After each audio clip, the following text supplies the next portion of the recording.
Great. Awesome. And we are setting it up here on our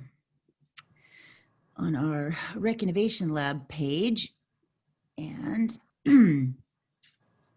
just about to go live. I know, I love this. And you know, it's so funny because we do so much live, but it doesn't feel, this feels like really live for some reason. I don't know. Yeah, it does. It really does. It's different than the other, our other kind of lives. Uh-huh. So, yeah, that's how I felt every time Haley and I went live on Instagram. We had like we did it every day, and it was like, here we go. Right? Yeah, it feels like being live on the radio or something like that. Yeah. So, all right. So we are live on Facebook, and so welcome everybody. Welcome to our special guest today, Anastasia Ray. We were just chatting about how we came up with the name of JOLT. It's J-O-L-T, just one little topic. And so that's what we do each week, is we cover one little topic with an entrepreneur. And today we have with us Anastasia Ray, who's going to talk to us a little bit about how she started in entrepreneurship and how she was able to incorporate her business into the health and wellness industry. And tell us a little bit about that. Welcome, first of all, Anastasia. Thank you. Excited to be here. Yeah, love having you. Happy to have you. So tell us a little about your background. Tell us about how you came to be an entrepreneur. Well, I started as an athletic trainer, actually. I graduated from San Diego State's athletic training program in 2014. And it was through that program that I got really inspired to one day own my own like wellness clinic of some sort. But I didn't really know how it was going to go down or when it would happen. And I thought, that's way out there in the future. And then I started working. I worked all over the county in high schools and hospitals, physical therapy clinics. I ended up at UCSD, the University of California, San Diego. Loved what I was doing there. It was so great. And I just thought, they have so many resources there for athletes, and it's wonderful and great. But I was really looking to also serve so many other communities, especially underserved individuals and organizations, those who don't have access, and women, people of color, LGBTQ+, like really creating a space that anyone could come to. And so I kind of just like took the dive and left, and now I'm doing this. That's so awesome.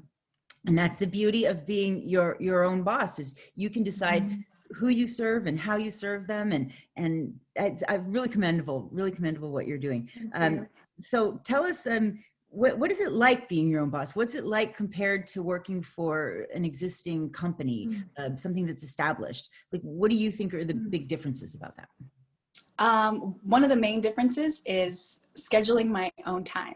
I have complete control over that, and it is wonderful. It feels like a huge weight off my shoulders to really just be able to come and go as I please, work with who I want to work with, and really decide the direction that I want to go in my life. Quite honestly, we spend so much time in our work selves, in our work life, that I have found it's really, really important to feel that sense of freedom of your time and how you spend it in every moment of your day. And that has been actually one of the greatest gifts to my own health that I have given to myself.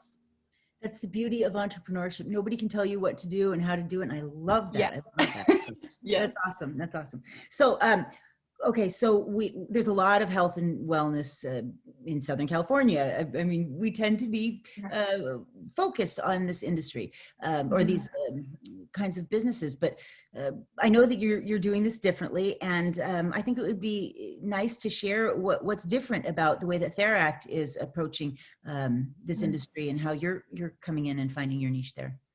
Yeah, thank you. It's interesting. I think one of the main differences is serving underserved communities. That is something that's really, really important to us, and being able to be accessible to those who do not normally have the types of resources of working with somebody like myself. As an athletic trainer, I can treat and manage so many different things and help you find what kind of practitioner you can go to. I can help you recover and rehabilitate from an injury. And we can even just talk generally about making lifestyle goals or different changes in your health, your nutrition, and things like that. And beyond that, Our biggest goal, actually, what we want to do, the grand vision, is to help revolutionize the way we give and receive health, revolutionize well-being, where it starts with the practitioner themselves, giving to themselves, taking care of themselves and their own health so that they can then give that in return to somebody else. I've seen so many times. Oh, go ahead. I didn't mean to interrupt you. I was just thinking back to a doctor that I had who he used to just smell like cigarettes, and he was just overweight and sweaty and just like I was afraid he was going to just like keel over every time I would see him. And so it's a terrible thing to say, but it's true. Not a lot of people, busy people, often don't take care of themselves, and they don't. Self-care just is an afterthought. So so I didn't absolutely. And the grand, institutions of healthcare, while wonderful and serving so many communities, it's hard for the people who work for those institutions to care for themselves. And we see a lot of burnout. I've worked with even nurses who are getting injuries themselves because of the things that are happening on the job, or stress. Stress is huge. As we all know, I think 2020 has kind of highlighted that ever more. So I think it's really important. The work that we're doing right now is starting small, and we hope to keep growing that and making it big and really changing the way that health is delivered, for sure. I know you can do it. I know you can do it. I have faith. So tell me about, I know we just have a couple minutes left, but do you think in general, if you take a focus to that health and wellness in an organization, that you can have an impact on